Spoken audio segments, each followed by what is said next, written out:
সুদীপ্তবাবু, মমতা বন্দ্যোপাধ্যায় হেরে গিয়েছেন কারণ মমতা বন্দ্যোপাধ্যায়ের সঙ্গে আর কোনো সমর্থন নেই, জনসমর্থন হারিয়ে ফেলেছেন। তাই এই স্টেটমেন্টটা বলা কি ভুল হবে যে মমতা বন্দ্যোপাধ্যায় এবার ভোটে হারছেন আর সরকারটা পাল্টাচ্ছে? Opening remark 30 seconds.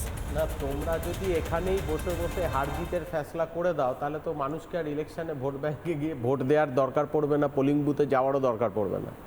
তাহলে এখানে বসে বসে সব কিছু ডিসিশন হয়ে যাবে, কে হেরেছে কে জিতেছে, আর মানুষ ঘরে বসে তোমাদের টিভি শুনে বুঝবে যে ইনি চিফ মিনিস্টার হচ্ছে। তাহলে মানুষের আর ভোটের প্রয়োজন নেই।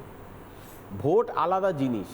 মানুষ ভোট যখন দেয় না তখন মানুষের সে বিবেচনার ওপর দাঁড়িয়ে, বর্তমান পরিস্থিতির ওপর দাঁড়িয়ে অনেক কিছু চিন্তাভাবনা করে মানুষ একটা ভোট দিতে যায়। তাই মানুষের তার স্বতন্ত্র যে ভোটাধিকার, সেই ক্ষমতাটা তাদের কাছে রাখতে দাও। তোমরা এই ডিসিশনটা নিও না যে মমতা বন্দ্যোপাধ্যায় এক্সপায়ারি ডেট পেরিয়ে গিয়েছে মমতা বন্দ্যোপাধ্যায়, তাই উস্কানি দিচ্ছেন, তাই জন্য মিথ্যে কথা বলছেন এবং সংখ্যালঘুরা সহ সংখ্যাগুরুরা আপনাদের বিরুদ্ধে। বলুন স্যার। রাজনীতিক গরমাগর্মিতে অনেক কথা হয়, প্রধানমন্ত্রী অনেক কিছু বলে গেছেন, সেই নিয়ে এখানে আর আমি ডিবেটে যাচ্ছি না। অনেক অনেক আনকনস্টিটিউশনাল কথা বিজেপির মঞ্চ থেকে বলে গেছেন চুনকে, সেটা সবাই শুনেছে, এটা রেকর্ডেড আছে। যাই হোক, প্রধানমন্ত্রীর থেকে এটা আশা করতে খুব খারাপ লাগে, যখন ওনার যে স্ট্রাকচার সেটা বলা উচিত না। কিন্তু আমার কথা হচ্ছে যে আমরা যেটা বলছি যে এই যে সেকুলারিজম এইসব নিয়ে আলোচনা হচ্ছে, যারা ব্যক্তি কোনো পার্টিকুলার ধর্মকে টার্গেট করে পলিটিক্স করছে, এটা কিন্তু টোটালি আনকনস্টিটিউশনাল। কারণ যতই 1977 সালে সেকুলারিজমটা অ্যাড করা হোক কনস্টিটিউশনে, কিন্তু আর্টিকেল 25 থেকে 28 পর্যন্ত right two freedom of religion, এই আর্টিকেল 25 থেকে 28 স্পিরিট অফ সেকুলারিজমটা কনস্টিটিউশনের ভেতরে ইটসেলফ আছে। বুঝলাম। আর যখন কনস্টিটিউশন, কিন্তু মমতা বন্দ্যোপাধ্যায় কেন বলেন যে একটা সম্প্রদায় চাইলে 2 মিনিটে সবাইকে শেষ করে দিতে পারবে, বরবাদ করে দিতে পারবে? এটা কি স্পিরিট অফ সেকুলারিজমের মধ্যে পড়ছে? এখানে কথাটা হচ্ছে, আপনাকে আমি পরিষ্কার বলছি, এরম অনেক কিছু বলা হয়েছে যে তাকে বেগম, তারপর তাকে বিভিন্ন মানে যেগুলো সংখ্যালঘু সম্প্রদায়ের নেতাদের মানে মেয়েদের বলে, তাকে ইঙ্গিত করে তারা বলেছে। এটা আনকনস্টিটিউশনাল। একটা রাজনৈতিক মঞ্চ থেকে আপনি একটা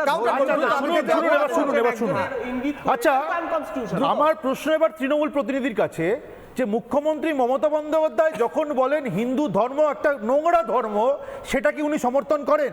আমার ওনার কাছে প্রশ্ন, যে মুখ্যমন্ত্রী মমতা বন্দ্যোপাধ্যায় যখন বলেন যে হিন্দু কমিউনিটির 12টা বাজিয়ে দেবে অন্য একটা কমিউনিটি, সেটা কি উনি সমর্থন করেন? আমার ওনার কাছে আরও প্রশ্ন থাকলো, যখন ফিরহাদ হাকিম বলেন যে হিন্দু জন্ম হচ্ছে দুর্ভাগার জন্ম, উনি কি ওটা সমর্থন করেন?